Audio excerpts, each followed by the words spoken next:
নমস্কার বন্ধুরা, কে কেমন আছো? কালকে রথ কেমন কাটলো? আমি এখন গিয়ে রথে নমস্কার করে আসলাম। কালকে যেতে পারিনি, তাই আজকে গেলাম।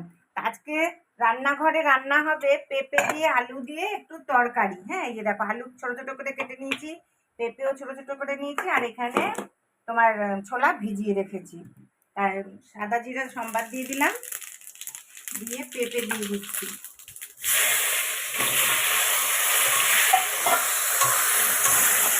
পেঁপে দিয়ে আলুগুলো দিয়ে দিলাম, সাথে ছোলাও দিয়ে দিচ্ছি। দেখো, সব দেবো, দেখো আর দেবো,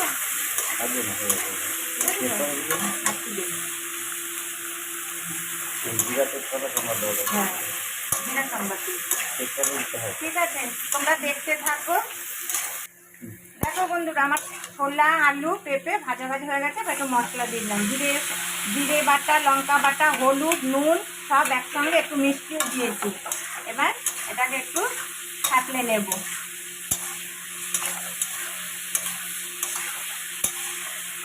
একটু ছাঁকলানো হতে থাক। দেখো, আমার মশলা সব কষানো হয়ে গেছে। তার মধ্যে আমি একটু কিশমিশ আর কাজু দিয়ে দিয়েছি। এটার মধ্যে একটু মশলাটা ছিল, এটা একটু ধুয়ে জলটা দিয়ে দিচ্ছি। নিরামিষের দিন না, খুব কি রান্না করব, কি খাবো, এই এক চিন্তা। একটু ঝোল দিয়ে দিই, এটা হতে থাকুক। হ্যাঁ, তোমরা দেখতে থাকো। দেখো বন্ধুরা, এরকম হয়েছে, আর একটু হবে। হ্যাঁ, তোমরা দেখতে থাকো। একটু ঢেকে দিচ্ছি। দেখো বন্ধুরা, এইরকম হয়েছে, আর একটু শুকাবে, একটু ঘি দিয়ে নামাবো।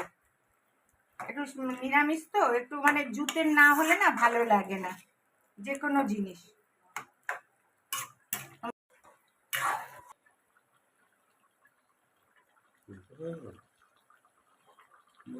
মিষ্টি দিতে হয়, মিষ্টি না দিলে একটু ভালো লাগে না। তোমরাও এটা মানে একটু দেখে মিষ্টি নুন স্বাদ মতন এটা করে দিও। তা আমি আজকে ছোলা দিয়ে এইভাবে রান্না, আমার কর্তা অনেকদিন থেকে বলছে একটু ছোলা দিয়ে পেঁপে দিয়ে তরকারি করতে। আমার মা আগে এগুলো করতো, খুব রান্না করতো। তা আজকে এটাই করলাম। তা তোমরাও এইভাবে রান্না করো, লাইক করো, শেয়ার করো। আর এটার মধ্যে পোস্ত বাটা দিলে না আরও ভালো লাগে। তা আমি আজকে পোস্ত ছাড়াই এইভাবে রান্না করলাম। তাহলে তোমরাও এইভাবে রান্না করো। তাহলে আজকের রান্না এখানে রাখছি। নমস্কার।